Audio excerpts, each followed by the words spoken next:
Bonjour à tous, enchanté. Effectivement, je vais vous parler un peu de community management, mais surtout de conversation et comment les marques peuvent rentrer en conversation avec différentes communautés qu'elles peuvent cibler. Pour parler un peu de moi et de nous, parce que j'ai cofondé à 385 avec Loïs Philly, que vous voyez sur votre droite. Donc moi j'ai un parcours, j'ai commencé par un bac ES aussi, comme beaucoup qui sont passés sur cette scène. À Saint-François-Notre-Dame à Lesneven, BTS Communication à Brest.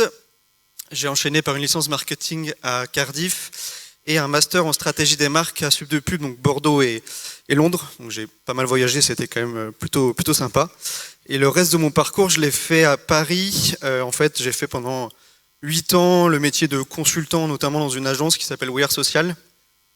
Donc je me suis bien amusé, j'ai pu travailler pour quand même beaucoup de grands groupes, que ce soit Google, EDF, Netflix, VVF aussi, donc c'était plutôt chouette. Donc j'ai pu travailler sur différents secteurs, mais c'est vrai que au bout de 8 ans à Paris, j'avais quand même envie de revenir un peu aux sources, revenir au pays, pour mettre en fait mon expérience et mes compétences pour aider les entreprises aussi locales et le territoire. Ce qui fait qu'on a fondé 385 avec Loïs en début d'année, donc on est basé à Brest. On a l'habitude de dire qu'effectivement on vise les sommets sans en faire une montagne. Donc en gros le petit clin d'œil c'est notamment que le fait que le nom 385 fait référence à la hauteur du plus haut sommet breton, donc qui est situé dans les monts d'Arrée, le Rorhus. Donc voilà, c'est pas l'Everest, mais nous on accompagne vraiment nos clients à viser leur sommet en toute modestie, donc on aimait bien cette symbolique. On a différents métiers qu'on propose à l'agence pour accompagner les entreprises du territoire et aussi toujours d'autres entreprises aussi à Paris notamment. Mais c'est vrai qu'on les accompagne sur une brique de la stratégie, donc poser une stratégie sur comment ils vont prendre la parole sur les réseaux sociaux, de la création, donc comment produire du contenu pour eux, donc vidéo, photos, illustrations, c'est des choses qu'on propose aussi. Et la distribution. Donc là, on est vraiment sur comment on distribue le message, parce que c'est bien beau de le créer, mais il faut aussi qu'il soit visible. Donc c'est du paid media, c'est de la publicité en ligne, mais c'est aussi du community management, et on va voir des exemples assez précis. Ceux qui aiment les jeux vidéo d'entre vous ont certainement reconnu la Triforce, qu'on aime bien comme symbole aussi, parce que ça représente bien ces 3 items qu'on peut proposer à nos clients. Donc là, je vais rentrer un peu plus dans la partie community management, conversation. C'est vrai que nous, quand on parle des réseaux sociaux et même d'Internet, on voit ça comme une ville vraiment gigantesque, avec énormément de soirées différentes qui a lieu dans cette ville. Dans ces soirées-là, il y a différentes communautés, il y a différentes même tribus, on peut même parler de tribus dans ces communautés-là. Et donc c'est vrai que faut bien avoir en tête, et c'est ce qu'on explique aux clients, que chaque réseau et chaque communauté a vraiment ses propres codes. Je pense que vous le savez très bien, mais effectivement, sur Facebook, on peut peut-être avoir des soirées où il y a des personnes un peu plus âgées. Sur Instagram, il y a peut-être des soirées où on est un peu plus porté sur l'esthétisme. Quand sur TikTok, il y a peut-être des soirées où là, on peut s'imaginer qu'on est sur des jeunes qui inventent les tendances de demain. Donc nous, on va en fait essayer à ce que les marques qu'on accompagne puissent tout simplement rentrer dans ces soirées-là sans se faire éjecter, parce qu'on n'aime pas trop les squatteurs dans la vraie vie comme sur Internet. Donc un exemple assez concret, c'est typiquement là sur anciennement Twitter, donc maintenant X, mais je continue à dire Twitter parce que je trouve ça très désagréable à dire comme nouveau nom de réseau social. Donc peut-être que vous l'avez vu passer si vous êtes utilisateur de la plateforme, mais il y avait cette image qui tournait dans la communauté pour, c'est un mème qui exprimait le fait qu'on est essoufflé, qu'on est fatigué. Donc il y avait pas mal de conversations autour de ça. Typiquement là c'est un exemple parmi tant d'autres, mais c'est un utilisateur qui dit « moi après avoir envoyé un email, on est déjà essoufflé ». Donc voilà, c'est pour retranscrire ce sentiment-là. Donc il y avait plein de blagues qui étaient faites avec cette image, donc tirée de The Last of Us, série que je recommande énormément. C'est bon. Et du coup là, on voit un exemple de comment. Alors, on voit We Are Tennis, mais ce qu'il faut savoir, c'est que derrière We Are Tennis, c'est BNP Paribas qui a lancé ce compte-là il y a une dizaine d'années pour se rapprocher justement de la communauté tennis. Et donc ils ont un compte Twitter qui est très très actif et que je vous invite à aller voir parce qu'il est vraiment pertinent et et ils rebondissent très bien pour le coup sur les tendances et ils savent comment engager des conversations avec leur communauté. Donc là, typiquement, ils ont vu qu'il y avait cette image-là qui tournait beaucoup sur Twitter. Donc ils ont dit, bah tiens, on va essayer de rentrer en conversation avec nos fans en demandant tout simplement un match qui vous a mis dans cet état. Donc là, c'est pas le meilleur tweet de tous les temps, je vous l'accorde, mais au moins ça montre que le compte We Are Tennis a compris les conversations qui avaient lieu sur Twitter. Et c'est vrai que là, il y a quelque chose qui est hyper important à avoir en tête aussi pour les marques qu'on accompagne, c'est que vraiment le but, quand on est dans une démarche conversationnelle, c'est pas de se faire comprendre par tout le monde, mais vraiment par la communauté qui est visée pour se faire accepter. Donc un autre exemple, donc je suis pas un grand fan de tennis, je m'y connais pas énormément, mais typiquement les fans de tennis savent très bien à quoi correspond cette image. Je crois, si je dis pas de bêtises, que c'est le tournoi de Indian Wells, mais je ne suis pas sûr.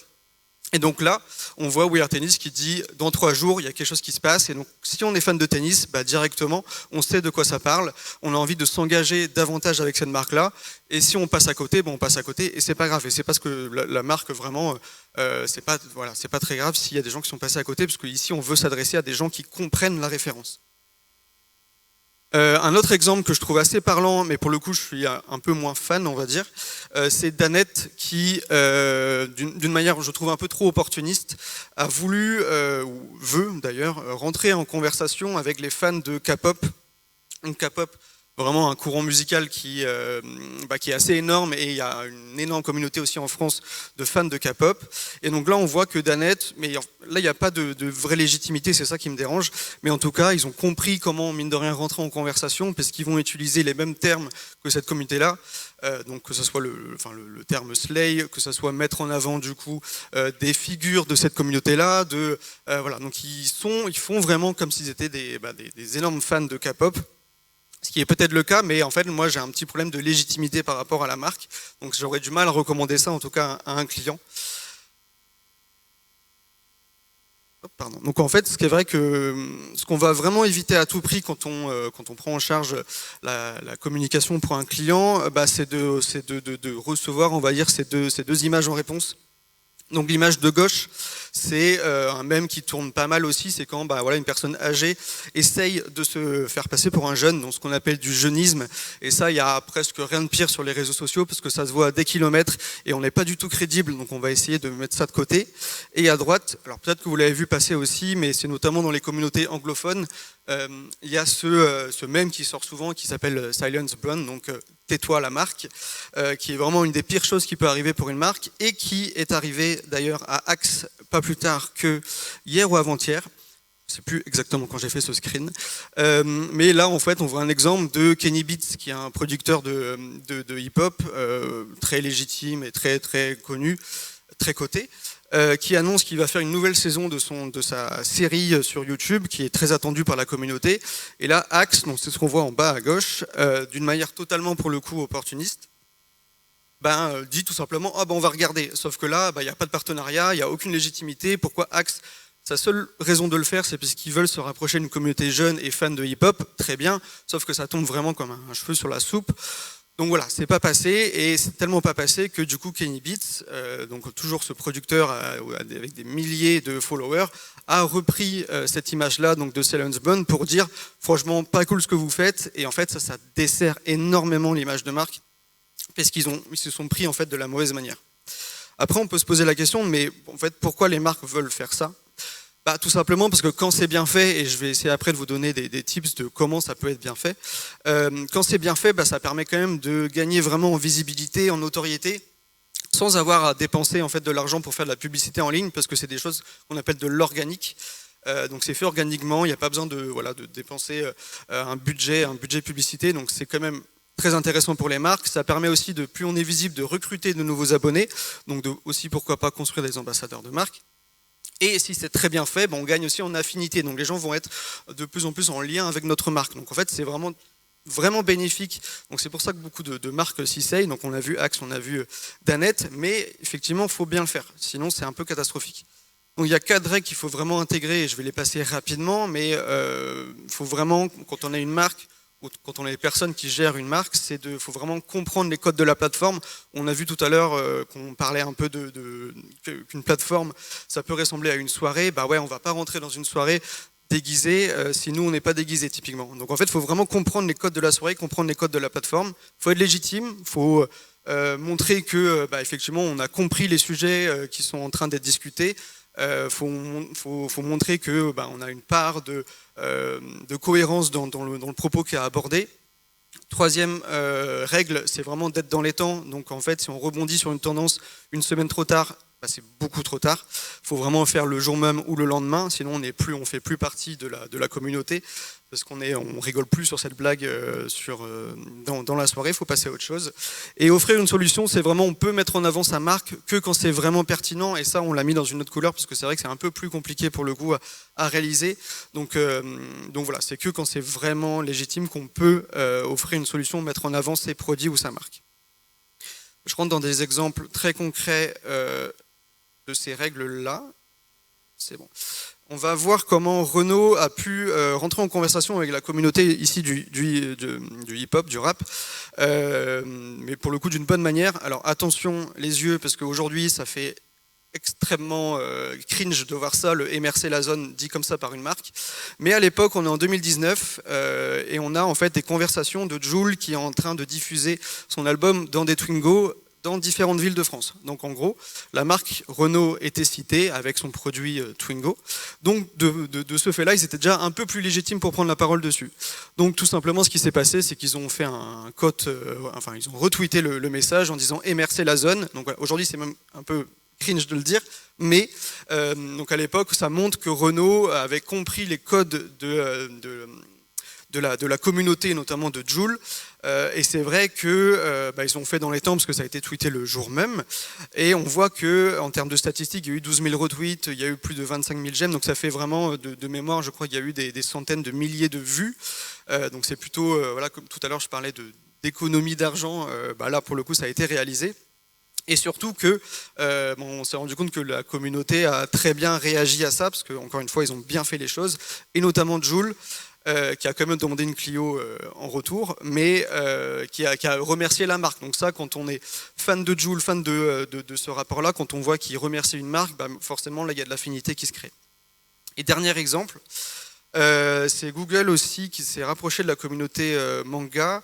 En fait, encore une fois, donc en traînant sur Twitter, pour le coup, donc c'était à l'époque où j'étais chez We Are Social à Paris, on avait vu que Google était cité. Donc là, à gauche, je vais vous le lire parce que c'est un peu petit, mais il y avait quelqu'un qui disait les onglets Google que je ferme jamais. Donc on voit beaucoup de personnages. Il se trouve que c'est un personnage de l'animé, du manga JoJo's Bizarre Adventure. Et en fait, on a répondu en disant en mode Muda Muda Muda pour fermer les 50 onglets, qui est une référence au manga qui était cité dans l'image. Donc là, en fait, on a montré que Google, il y avait des humains derrière qui regardaient les mêmes séries animées que du coup les gens qui citaient Google. Donc en fait, ça a encore une fois extrêmement marché, parce que là on était légitime et on a compris les codes de la plateforme. Et à droite, un tout petit rebond où voilà, là c'est des personnages de Dr Stone, si je dis pas de bêtises, oui. Donc voilà, on a juste retweeté avec des petits cœurs. Et en fait, quand c'est bien fait, parce que là encore une fois, la marque était citée, donc on a juste fait un petit clin d'œil sympa. En fait, les retours sont quand même très très souvent dithyrambiques. Les gens ont vraiment un peu pété un plomb, donc c'était assez surprenant de voir ça, mais en disant interaction fantastique, incroyable, oh les cracks, vous êtes beaux, content d'avoir Google Chrome en navigateur par défaut, il faut faire de la propagande sur votre navigateur, oh my god, enfin bref, les retours étaient assez dingues, juste parce que pour le coup, voilà, c'était un petit clin d'œil, on n'a pas essayé de forcer. On a compris comment les gens communiquaient pour le coup à cette époque-là sur Twitter, et on était légitime parce qu'on était cité. Donc voilà en gros ce qu'on voulait vous montrer sur comment nous on peut aussi accompagner des marques dans nos métiers sur rentrer en conversation avec des communautés qu'ils ont ciblées. C'est pas facile de le faire, faut pas le faire n'importe comment, mais par contre quand c'est bien fait et quand c'est réfléchi via une stratégie, via une logique aussi de création de contenu, ça peut être extrêmement bénéfique pour les marques. Donc voilà, merci. Merci Boris. Alors,